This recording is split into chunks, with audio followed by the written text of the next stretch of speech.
귀한 찬양 감사합니다. 우리 오늘 교회 나오신 여러분 모두를 축복합니다. 우리 좌우에 있는 분들하고 인사하며 환영합시다. 잘 나오셨습니다. 하나님이 당신을 사랑하십니다.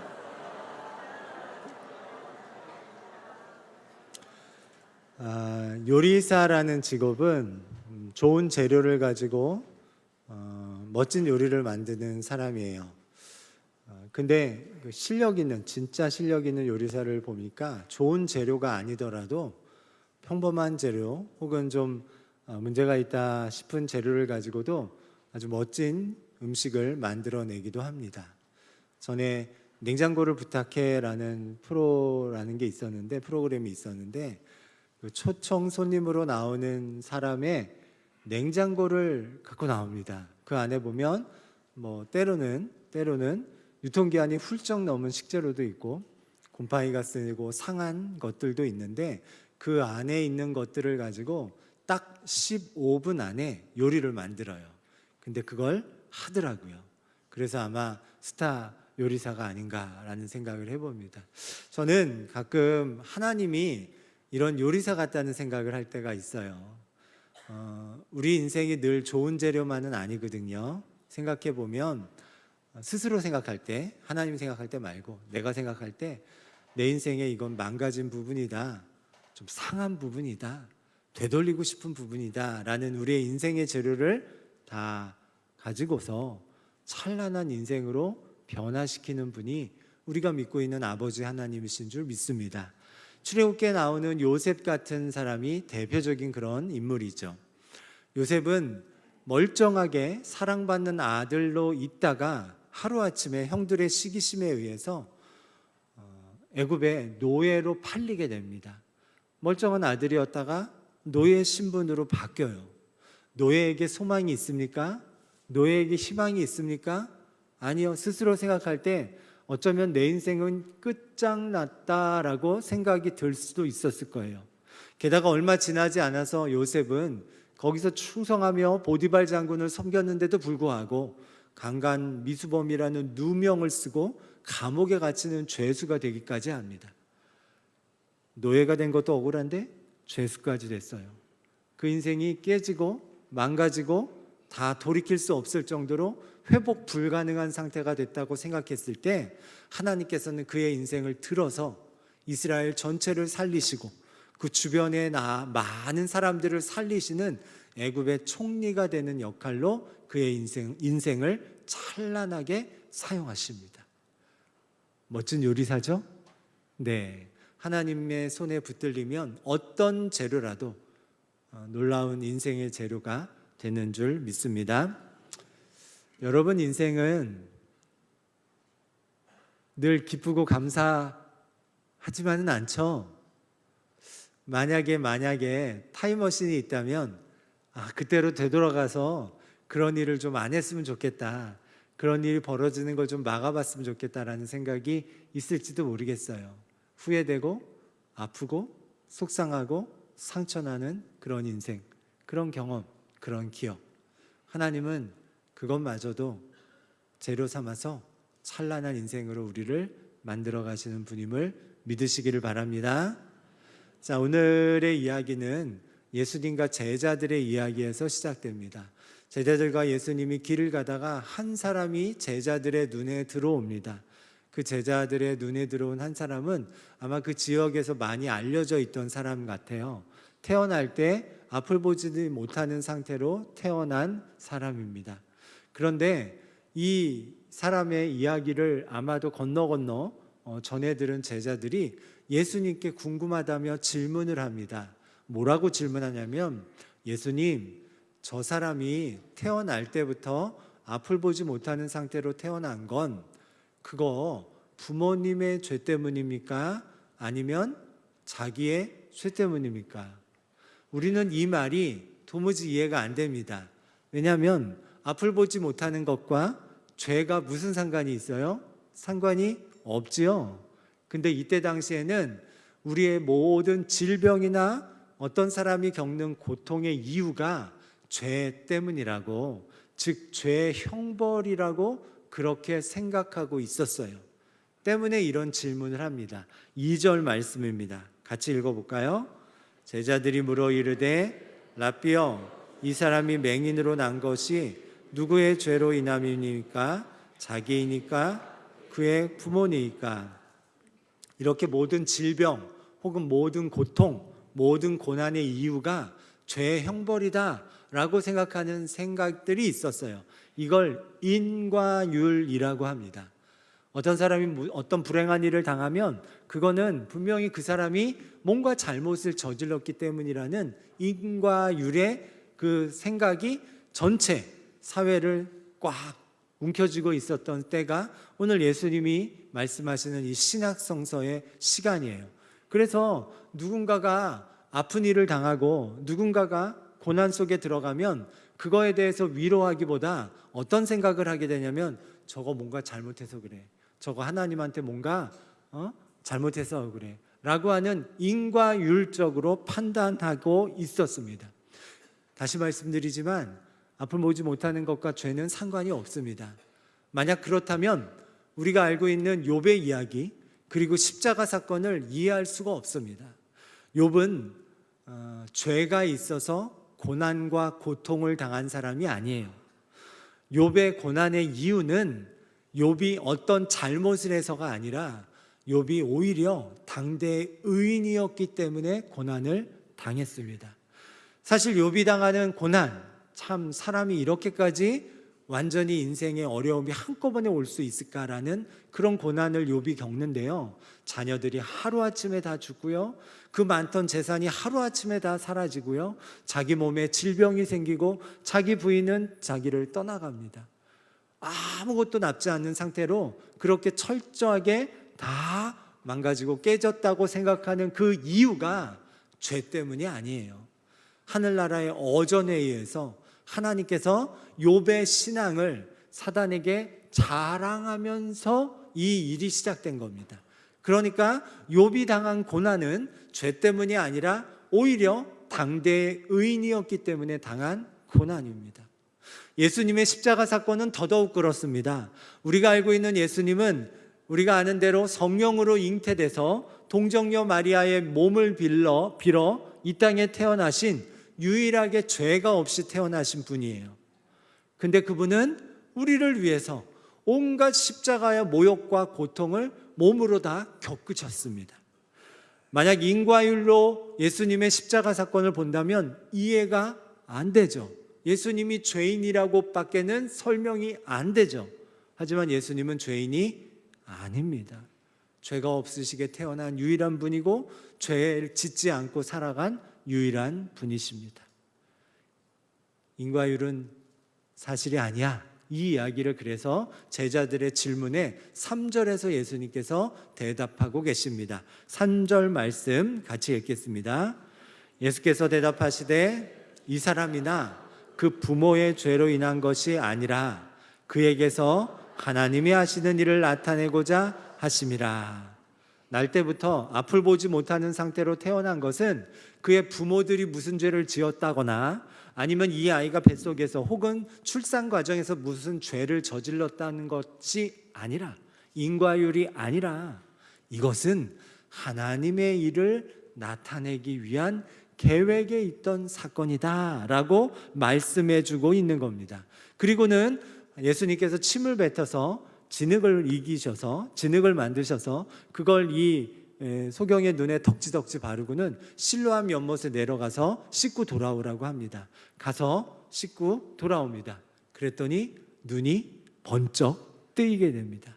태어나서 한 번도 앞을 보지 못하던 사람이 환하게 세상을 보게 됩니다. 7절 말씀 같이 읽어보겠습니다. 이르시되 못에 가서 씻으라 하시니 실로암은 번역하면 보냄을 받았다는 뜻이라. 이에 가서 씻고 밝은 눈으로 왔더라. 할렐루야. 얼마나 좋았을까요? 본인이 생각해도 좋았겠지만 주변 사람들한테 이미 알려져 있는 사람이었기 때문에 주변에서도 굉장히 좋아했을 거예요. 왜냐하면 예수님이 특별한 행동을 하시잖아요. 특별한 행동. 보통은 병자를 고칠 때 예수님은 말씀 한마디로 고치십니다. 근데 여기서는 그렇게 하지 않고요. 일종의 퍼포먼스 같은 걸 하세요. 그러니까 사람들이 집중했겠죠. 그리고 실로암에 가서 씻으라고 해서 거기까지 가서 씻었더니 눈이 밝아진 거예요. 눈을 뜨게 된 거예요. 사람들이 그냥 놀랬을 것 같아요. 어머머머머 막 이랬을 것 같고, 막 비명을 질렀을 것 같고, 할렐루야 할렐루야 막 이랬을 것 같아요. 자, 그렇게 해가지고 예수님께 다시 돌아오게 됩니다. 그런데 저는 이 3절에서 예수님이 하시는 말씀, 이 사람이 나면서부터 소경이 된 것은 부모의 죄도 아니고 자기의 죄도 아니고 하나님의 일을 나타내기 위함이다 라는 이 말이 좀 마음에 걸립니다. 물론 고쳐졌으니까 너무 감사하고, 정말 감사하고 기쁜 일이죠. 이제는 세상을 볼 수 있어요. 저 푸른 초원이 말로만 들었는데 저 푸른 초원이 어떤 건지 알 수 있습니다. 붉은 노을이 뭔지 몰랐는데 이제 붉은 노을을 볼 수 있어요. 흐르는 시냇물, 이제는 그게 뭔지 깨달을 수가 있습니다. 그리고 무엇보다도 사랑하는 엄마 아빠의 얼굴을 볼 수가 있습니다. 기쁘고 감사해요. 너무 좋아요. 한 번도 보지 못하는 인생을 이제는 마음껏 보고 마음껏 누릴 수 있는 인생이 되었으니까 너무나 감사합니다. 그런데 저는 이 일이, 이 하나님의 일을 나타내기 위해서 이런 고난의 시간을 이 사람이 짊어져야 되겠다는, 짊어지게 하셨다는 이 상황이 저라면 굉장히 억울할 것 같아요. 물론 너무 감사합니다. 너무 감사하죠. 눈을 뜨였으니까, 이제 앞을 볼 수 있으니까, 이제는 마음껏 걸어다니고 마음껏 외출할 수 있고 마음껏 혼자 가고 싶은 곳을 마음대로 갈 수 있으니까 너무 감사하죠. 그런데 이 기적을 위해서, 눈이 뜨여지는 이 기적을 위해서 수십 년 동안 겪은 그 불평과 고난은 과연 누가 보상해 주냐는 말입니까? 내가 눈을 뜬 건 너무나 기쁘고 너무나 감사한 일이지만 그게 될 때까지의 시간 동안 내가 겪고 있는 이 상황은 도대체 누구한테 보상을 받느냐는 말이에요.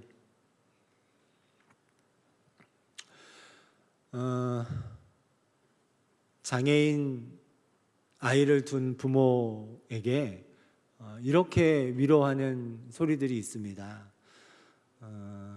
이 아이를 이 땅에 태어나게 할 때 하나님께서는 가장 사랑이 받는 너를 통해서 이 아이를 이 가정에 태어나게 하신 거다. 어느 부분 은혜는 되고 위로도 되지만 그게 왜 하필 나냐고 따져 물을 것 같아요. 술만 먹으면 매를 맞는 가정폭력에 시달리는 부인이 있다고 합시다.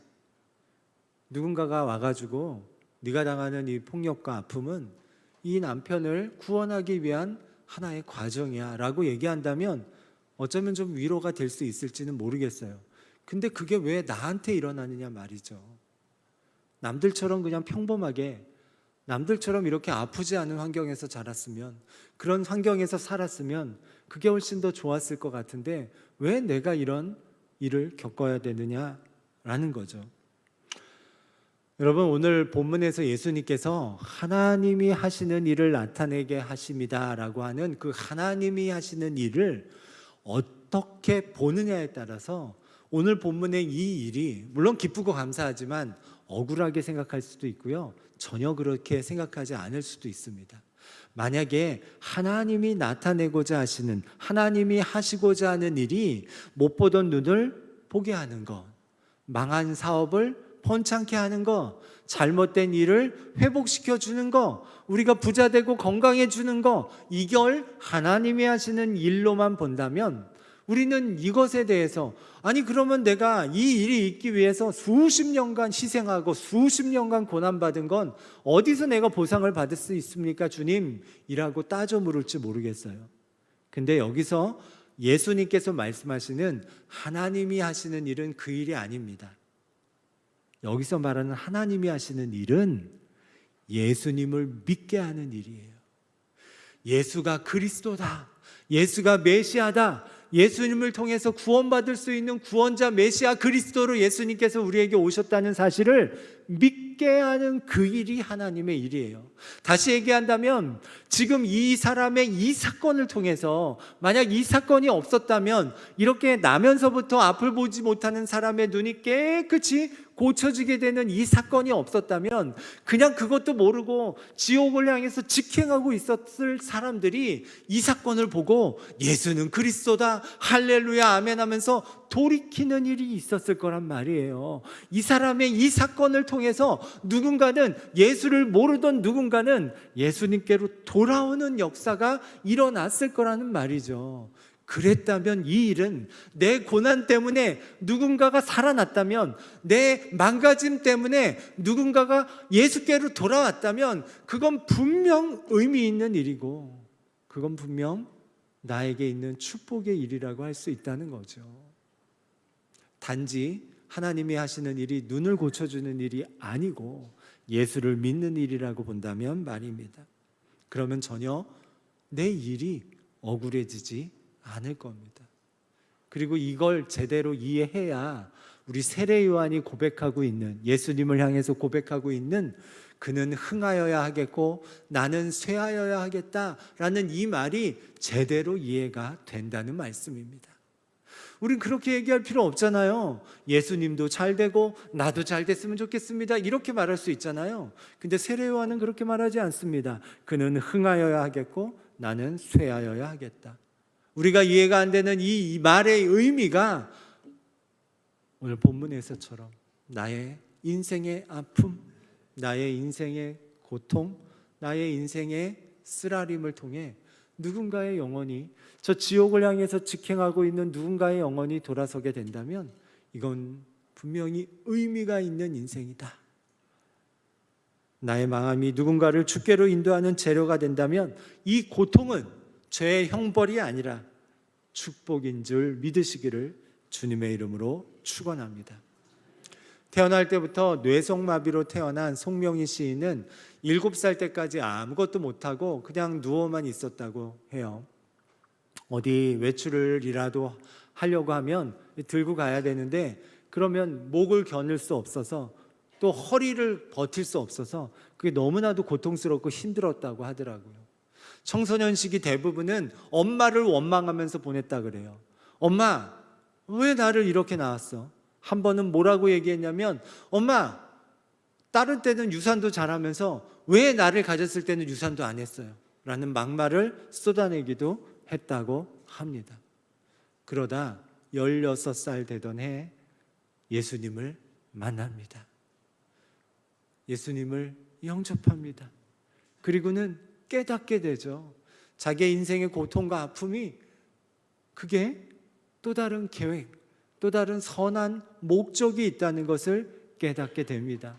그걸 깨닫고 쓴 찬송시 중에 하나가 나라는 찬송시예요. 거기에 우리 최덕진 씨가 곡조를 붙였죠. 후렴구가 이렇게 되죠. 공평하신 하나님이 나 남이 가진 건 나 없지만 공평하신 하나님이 나 남이 없는 것 같게 하셨네. 아무리 봐도 내 인생은 망가졌다고 생각할 수밖에 없었어요. 근데 그게 아니라고 고백하고 있습니다. 공평하다고 고백하고 있습니다.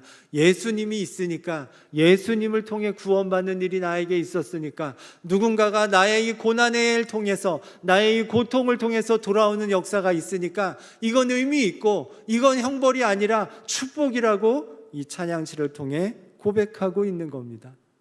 그래서 오늘 본문에 이 날 때부터 소경이 되었었던 이 사람 역시도 이 일을 가지고 하나님께, 또 예수님께 감사하는 재료로만 삼습니다. 억울해하지 않아요. 33절에 보면 사실 하필 예수님께서 이 소경을 고친 날이 안식일이었어요.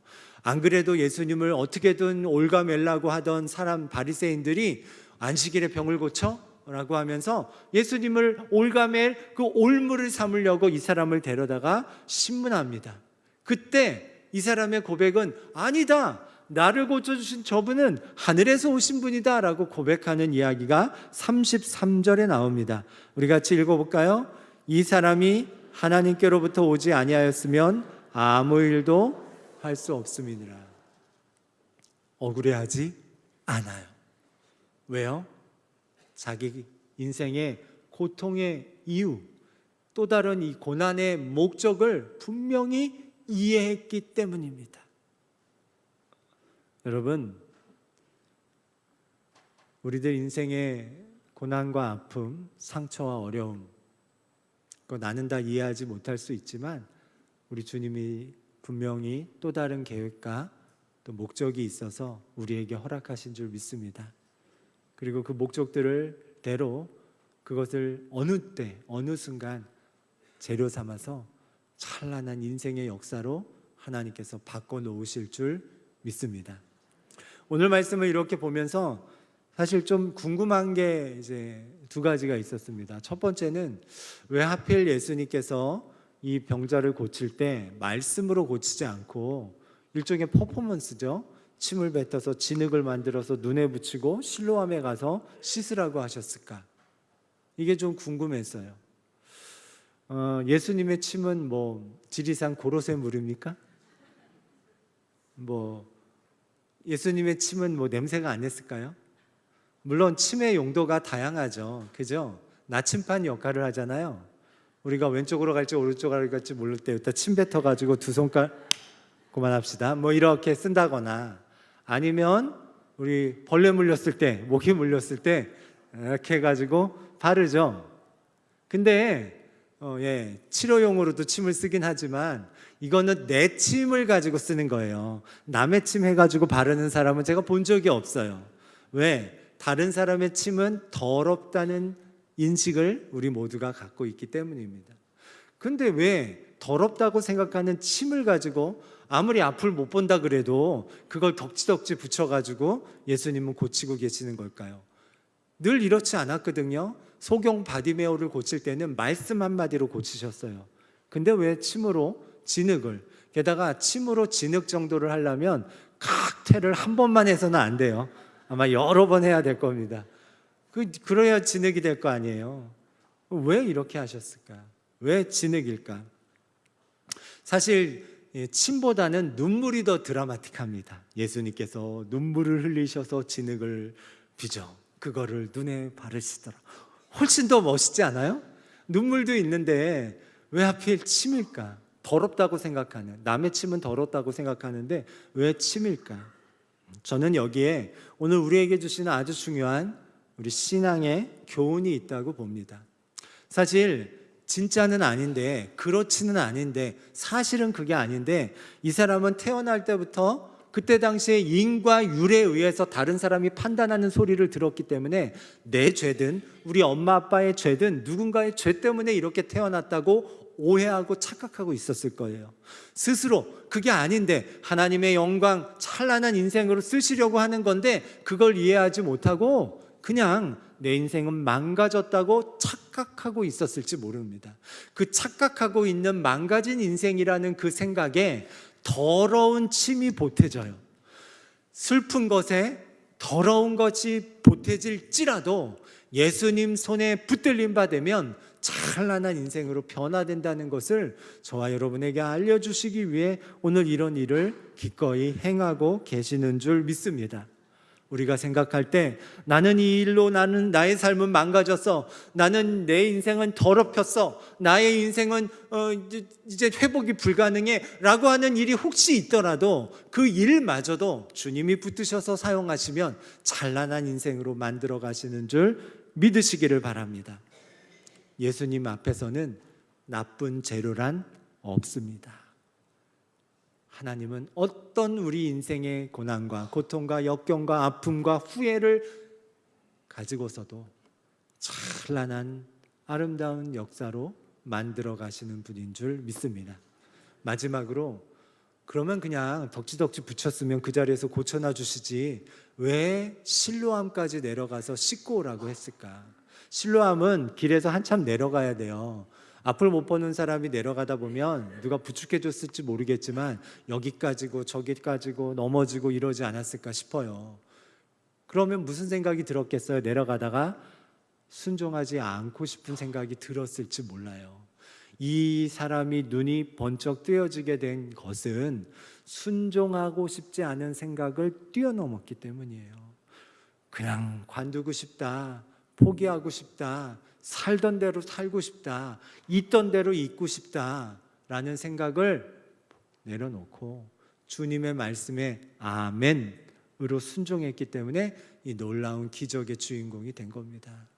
저와 여러분에게도 하나님이 가끔씩 순종하라고 말씀하신 내용들이 있어요. 내가 이전에는 그렇게 살아오지 않았는데 앞으로 그렇게 살라고 내 마음속에 감동을 주실 때가 있어요. 그거에 순종합시다. 그게 우리가 축복으로 나아가는 길이 되는 줄 믿습니다. 이 말씀 오늘 믿음으로 고백하면서 우리 함께 찬송하시겠습니다. 모두 자리에서 일어나셔서 함께 찬송하시겠습니다.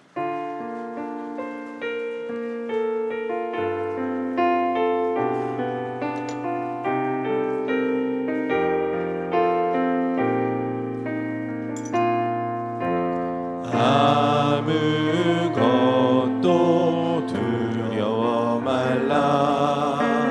주 나의 하나님이 지켜주시네.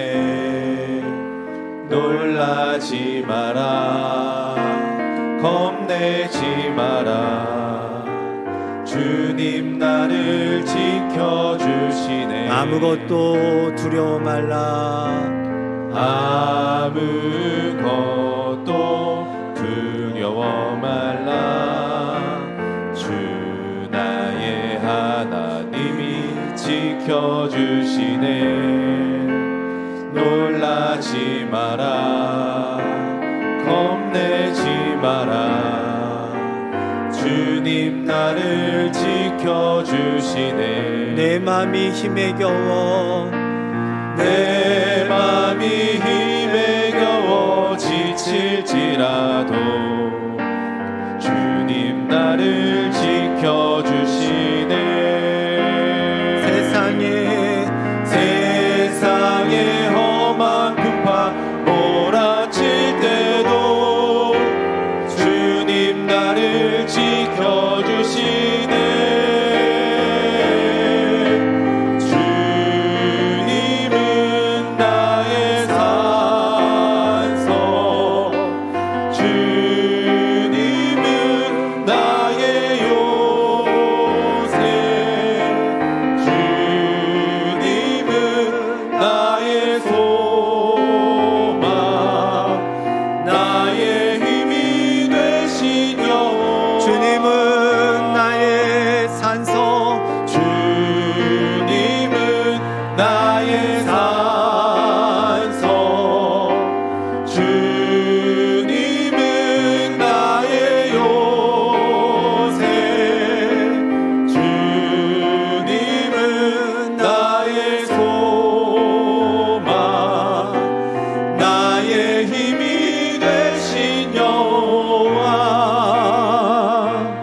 사랑하는 주님,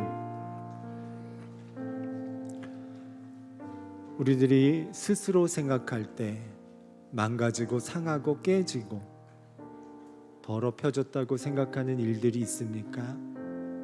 우리가 그렇게 착각하고 있어서 실상은 하나님이 쓰시는 유력한 재료가 될 수 있음에도 불구하고 그것을 상처로 끌어안고 아파하고만 있지는 않습니까? 그것들을 가지고 주님 앞에 내어드리도록 도와주옵소서. 순종으로 내어드리고 감사로 내어드리게 도와주옵소서. 나의 이 망가짐이, 나의 이 고통이, 나의 이 고난이 누군가를 살리는 일로 사용되었다면 그것은 형벌이 아니라 축복이라는 사실이 온전히 믿어지게 도와주옵소서. 나의 아픔과 깨어짐을 통해 누군가가 주님께로 돌아오는 기회가 되었다면 이것은 영원한 축복이요 하나님을 향한 감사의 제목이 될 수 있다는 사실을 기억하고 한 주간 동안 주님을 사랑한다는 고백을 삶 속에서 지켜내며 그렇게 살아가도록 역사하여 주옵소서. 이제는 우리 구주 예수 그리스도의 크신 은혜와 아버지 하나님의 놀라우신 사랑하심과 성령님의 역사하심이 믿음을 따라 살아가기를 소망하는 모든 이들 머리머리 위에 지금부터 영원토록 함께 하시기를 간절히 축원하옵나이다. 아멘.